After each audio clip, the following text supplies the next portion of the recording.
జై శ్రీరామ్. ప్రస్తుతం నాతో పాటు శ్రీ అన్నదానం చిదంబర శాస్త్రి గురువు గారు ఉన్నారు. వారితో మాట్లాడాలనుకున్న విషయం ఏమిటో తెలుసా? మనందరికీ ఉన్న సందేహమే. సరిగ్గా 12:29 స్వామివారి విగ్రహ ప్రతిష్టాపన కార్యక్రమం జరుగుతోంది. అదేనండి మన రాముల వారిది అయోధ్యలో.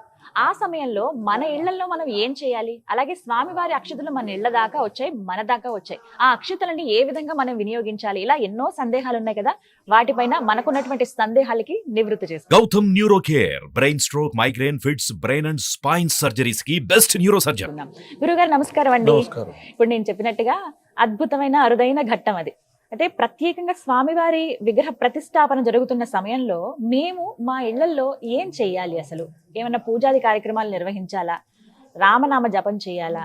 విగ్రహాలు ఉన్నవాళ్ళు ఉంటారు, రాముడే తమ ఇంటి దైవంగా ఉన్నవాళ్ళు ఉంటారు, ఇలా రకరకాలుగా ఉంటారు. కాబట్టి అసలు ఏం చేయాలి ఆ సమయంలో? జై శ్రీరామ్.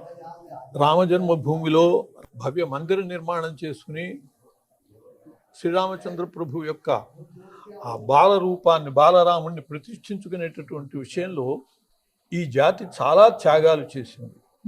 500 సంవత్సరాలు పోరాడింది దీనికోసమని. మరి ఏ దేవాలయానికి, ఏ దేవుళ్ళ కోసమని కూడా ఇంత జరిగి ఉండదు. 500 సంవత్సరాలు పోరాడి 4 లక్షల మందికి పైగా ప్రాణాలు అర్పించడం జరిగింది. 1555 సంవత్సరంలో 1528లో బాబరు తన సేనానైనటువంటి మీర్ బాకి ద్వారా విక్రమాదిత్యుడు కట్టినటువంటి మందిరాన్ని భగ్నం చేశాడు. అప్పటి నుంచి పోరాటాలు చేస్తూ 1555 సంవత్సరంలో ఆ రామజన్మభూమి కోసం పోరాడితే 1,25,000 మందిని ఊచకోత కూశాడు ఒక సంవత్సరంలోనే. అట్లా ప్రాణాలు అర్పిస్తూనే ఉన్నారు రాముడి కోసమని యావత్ సమాజం. కానీ ఇప్పుడు వాళ్ళెవరూ రాముని దర్శించటం లేదు, దర్శించే అవకాశం, భాగ్యం వాళ్ళకి లేదు. అట్లాగే ఆ మసీదుని భగ్నం చేయటంలో బాబరి ఈ దేశానికి దుర్మార్గంగా వచ్చి అన్యాయం చేసినటువంటి ఆ బాబరి మసీదుని భగ్నం చేయటంలో కూడా చాలా మంది ప్రాణాలు కోల్పోయారు. అటువంటి పరిస్థితుల్లో త్యాగాలు చేసిన వాళ్ళు చాలా మంది ఉన్నారు. అశోక్ సింఘాల్జీ దీనికోసమని ఎంత తపన పడ్డారో సమస్తము చేశారు. వాళ్ళెవ్వరూ ఇప్పుడు లేరు. మన అదృష్టవశాత్తు మనం ఇప్పుడు మన కళ్ళతో చూడబోతున్నాము అంటే ఎంతో సుకృతం చేసుకుంటే తప్పితే ఇప్పటి సమాజం నాకు అనిపిస్తుంది బహుశా అప్పుడు ప్రాణాలు అర్పించినటువంటి వాళ్ళందరూ కూడా, ఆయన కోసమని తపన పడ్డ వాళ్ళందరూ కూడా మళ్ళీ ఇప్పుడు పుట్టి ఆ రాముడి ప్రతిష్ఠ చూస్తున్నారేమో, చూడబోతున్నారేమో అని చెప్పి అనిపిస్తుంది. ఆ త్యాగానికి ఫలితంగా అలాంటి శ్రీరామచంద్రుని మందిర నిర్మాణం చేయదలుచుకున్నప్పుడు 2020వ సంవత్సరం ఆగస్టు 5వ తేదీ మన ప్రీతమ ప్రధాని నరేంద్ర మోడీ గారు దానికి భూమి పూజ, శంకుస్థాపన చేయటం జరిగింది. చేశాక 2021వ సంవత్సరంలో పెద్దలు ఆలోచించారు, ఈ మందిరము ఏదో ఒక సంస్థది కాకూడదు, కావాలంటే కోట్లు ఇచ్చేటటువంటి వాళ్ళు ఉన్నారు, ఒకళ్ళే ఇచ్చేవాళ్ళు కూడా, అలా కాకూడదు. ఎంతమంది త్యాగాలతోనో ఏర్పడినటువంటిది కాబట్టి ప్రతి వ్యక్తి నా దేవాలయము నేను నిర్మించుకున్నాను అనే తృప్తి పొందాలి అనే ఉద్దేశంతో యావత్ భారతదేశంలో, విశ్వంలో కూడా ₹1 అయినా ఇవ్వండి మందిరం కోసమని అని చెప్పి సూచన ఇచ్చారు. విరాళ సేకరణ జరిగింది. ఏదో 100 కోట్లో 1000 కోట్లో వస్తుంది అని చెప్పి అంచనా వేశారు. దాంతోనే కట్టక్కర్లా, కావలసినంత విరాళాలు ఇచ్చేవాళ్ళు ఉన్నారు. కానీ అలాంటి పిలుపు ఇస్తేనే 3,401 కోటి నిధి వచ్చింది. ఆ రాముడు అంటే ఉన్న అభిమానం అది సమాజంలో. కాబట్టి ప్రతి వ్యక్తి ఆయన కోసమని, ఆయన మందిరం కోసమని విరాళాలు ఇచ్చినప్పుడు, నా మందిరం అనుకుని వాళ్ళు ఇచ్చినప్పుడు మరి ప్రతి వ్యక్తికి ఆయన ప్రతిష్టకి ఆహ్వానం వెళ్ళాలి కదా. అందుకోసమని ఆహ్వాన పత్రికలు పంపటం కాదు, పత్రికలు ఎవరికి పంపాలో వాళ్ళకి పంపుతూ ప్రతి వ్యక్తి దగ్గరికి అక్షతల రూపంలో ఆహ్వానం పంపారు. ఇక్కడ రాములల బాలరాముడు ఉన్నాడు. అప్పటికే ప్రతిష్ఠిత చిన్న మూర్తి, స్వయం వ్యక్త మూర్తిగా వెలిశాడు. 1949వ సంవత్సరంలో నవంబర్ 22వ తేదీ అక్కడ కాపలా కాస్తున్నారు. ఆ కాపలా కాసేటటువంటి, అంటే అటు ముస్లింలు కానీ ఇటు హిందువులు కానీ పోరాడుకోకుండా అక్కడ కాపలా ఉన్నటువంటి దశలో హఠాత్తుగా ఆ 22వ తేదీ ఆశ్చర్యం ఏమిటంటే ఒక అద్భుతమైనటువంటి వెలుగు వచ్చి ఆ వెలుగులో ఒక విగ్రహము అక్కడ వెలిసింది 1949లో. ఆ 1949లో వెలిసినటువంటి విగ్రహం 22వ తారీఖు వెలిసింది. ఇప్పుడు మళ్ళీ 22వ తారీఖే ఇక్కడ రాముడు వెలవబోతున్నాడు పరిపూర్ణంగా. కాబట్టి అటువంటి ఆ రాములలా పూజలు అప్పటి నుంచి జరుగుతూ ఉన్నాయి. ఆయనకి పూజ చేసి ఆ అక్షతల్ని ప్రపంచవ్యాప్తంగా దేశవ్యాప్తంగా అవి పంపించారు, మన దాకా వచ్చాయి. అయోధ్య నుంచి ప్రతి రాష్ట్రానికి వెళ్ళాయి, ప్రతి రాష్ట్రం నుంచి జిల్లాలకి, జిల్లాల నుంచి మండలాలకి, మండలాల నుంచి గ్రామాలకి, గ్రామాల నుంచి ఇంటింటికి, ఇంట్లో ప్రతి వ్యక్తికి వచ్చాయి. అవునండి. కాబట్టి ఇప్పుడు ఆ రూపంలో ఆహ్వానము శ్రీరామచంద్ర ప్రభు యొక్క ప్రతిష్టకి ఆహ్వానం ఎవరికి ఆహ్వానించారు అంటే యావత్ విశ్వానికి ఆహ్వానం. కాబట్టి మనం ఆ ఆహ్వానాన్ని శిరసావహించాలి. ఆ రాముడి ప్రతిష్ట ఆహ్వానాన్ని మనం శిరసావహించాలి కదా, తిరస్కరించకూడదు. కాబట్టే ఆ అక్షతల్ని మనం శిరసావహిస్తాం. శిరసావహించటం అంటే నెత్తిలు చల్లుకోవటం. అలా శిరస్సును ధరించి ఈ ప్రతిష్ట ముహూర్తం ఏదైతే ఉందో నిశ్చయింపబడ్డదో అభిజిత్ లగ్నంలో, అభిజిత్ సర్వదోషఘ్నం అని చెప్పి శాస్త్రం చెబుతూ ఉన్నది.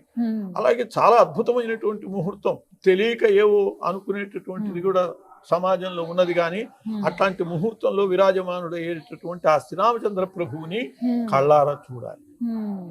అందువల్లనే లైవ్ మొత్తం ప్రపంచం మొత్తానికి లైవ్ వెళుతోంది.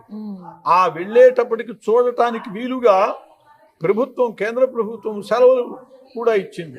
ఆ సమయానికి అందరూ కూడా దర్శించాలని. ఇన్ని రకాల ఆ రామునికి మనుషులకి ఉన్నటువంటి సంబంధాన్ని అలా మనము ఆ రాముణ్ణి దర్శించుకోవాలి, ప్రతిష్టను దర్శించుకోవాలి. అందరం కూడా మరి సెలవు ఇస్తున్నారంటే ఆ సమయానికి ఎక్కడో అక్కడ ఏ పనిలోనూ ఉండటం కాదు, అలా ఆయన పనిలో ఉంది. అట్లాగే ఇప్పటి నుంచి కూడా చేస్తున్నారు. అప్పటి నుంచి కూడా రామనామం స్మరిస్తూ ఉండాలి. ఆ సమయంలో రామనామాపి మధురం, రామనామము రాముడి కంటే చాలా గొప్పదన్నారు.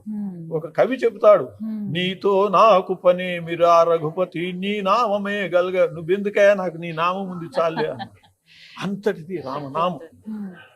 రామ బాణం ఎట్లాంటిదో రామనామం అట్లాంటిది. కాబట్టి మనము నిరంతరము రామనామం జపించాలి. అవాళ ప్రతిష్టా సమయంలో ప్రపంచం మొత్తం కూడా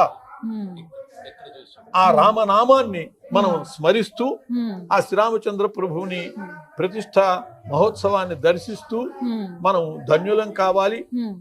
ఆ రోజున ప్రతి వాళ్ళు కూడా 5 దీపాలు వెలిగించాలి అని చెప్పి పెద్దలు మనకి ఆదేశం చేశారు. ఎందుకంటే ఆ రాముడు 14 సంవత్సరాలు వనవాసం చేసి వస్తే ఆయన పట్టాభిషేకానికి దీపావళి లాగా చాలా గొప్ప ఉత్సవం చేసుకున్నారు వాళ్ళు.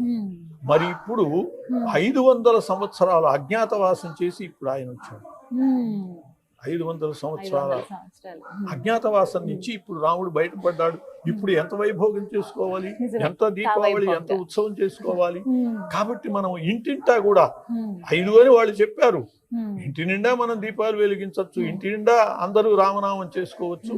అట్లా ఇంటింటా ఆ రామోత్సవాన్ని మనం జరుపుకోవాలి. ఈ సందర్భంలో ప్రతిష్ట సమయంలో అలా శ్రీరామచంద్ర ప్రభువుతో మమేకమై. అయితే దీపాలు ఎక్కడ వెలిగించాలి, ఎలా అనేది చాలా మందికి ఇదొక సందేహం ఉంది. 5 దీపాలు అంటున్నారు, అంటే మినిమం ఒక 5 దీపాలతో ప్రారంభించుకుంటే ఇంకా మిగతా అనేది వాళ్ళ ఇష్టం. దీపావళి అనేటటువంటిది మనము ఆ దీపాలు కనపడేటట్లుగా వెలిగిస్తాం. అట్లా మనకి ఎక్కడ అనుకూలంగా ఉంటే, అంటే మధ్యాహ్నం సమయంలో కదా గురువు గారు, రాత్రి పెట్టమంటారు. మధ్యాహ్నం సమయంలో దీపాలకి వెలుగు ఉండదు కదా, కనపడేది లేదు. అందువల్ల ఆ శోభ కనపడాలి అంటే దీపం శోభ రాత్రే చేయాలి. మధ్యాహ్నం ప్రతిష్టాపన దేవుడి దగ్గర పెట్టుకుంటాము, గడప మీద పెడతాము, శోభాయమానంగా ఉండేటటువంటి రీతిగా కూడా దాన్ని పెడతాము. అట్లా మన ఇంట్లో వెలుగులు చిమ్మాలి, దీపావళి జరగాలి. ఇంటింటా అట్లా దీపావళి జరిగితే మొత్తం విశ్వవ్యాప్తంగా ఆయన యొక్క వైభోగం మనం చేసుకున్నట్లు అవుతుంది. ఆనాడు మరి జరిగినటువంటి ప్రతిష్టా సమయంలో జరిగినటువంటి ఆ వైభోగం అప్పుడు అయోధ్యలోనే జరిగింది. అవును. రామ తత్వోధికం నామైతే, నీకంటే నీ నామం గొప్పయా, ఎందుకంటే త్వయైక తారితో అయోధ్య, నీ వల్ల ఒక అయోధ్యే తరించింది. నామ్నాథు భువనత్రయం, నీ నామం వల్ల ముల్లోకాలు తరిస్తున్నాయి అని. అట్లా ముల్లోకాలు కూడా తరించేటట్లుగా మనం ఆయనకి ధ్యానం చేస్తూ దీపావళి జరుపుకుంటూ ఆ శ్రీరామచంద్ర ప్రభు యొక్క ప్రతిష్టా వైభోగాన్ని మనం అందరం నెరవేర్చుకుని. అక్షతల విషయంలో చాలా మందికి ఉన్నటువంటి సందేహాలు నివృత్తి అయ్యాయని భావిస్తున్నారు. ఏవైతే స్వామివారి ప్రసాదంగా మనకి వచ్చాయో, ఒక ఆహ్వానంగా మనకి వచ్చాయో, అక్షతల్ని శిరస్సుపై జల్లుకుంటే మంచిది, ఇలా రకరకాలుగా అంటే మనం పూజ మందిరంలో ఉంచుకుంటే మంచిదని చెబుతూ ఉన్నారు. అలాగే 5 దీపాలు వెలిగించమని ఏదైతే చెప్తున్నారో అవి స్వామివారి దగ్గర వెలిగించడం. అలాగే ఆ రోజు రాత్రి మనం దీపావళి సాధారణంగా 6 గంటల తర్వాత జరుపుకుంటాం. ఇప్పుడు ఇల్లంతా మనం దీపకాంతులతో నింపి ఆ స్వామివారికి మనం స్వాగతం పలుకుదాం.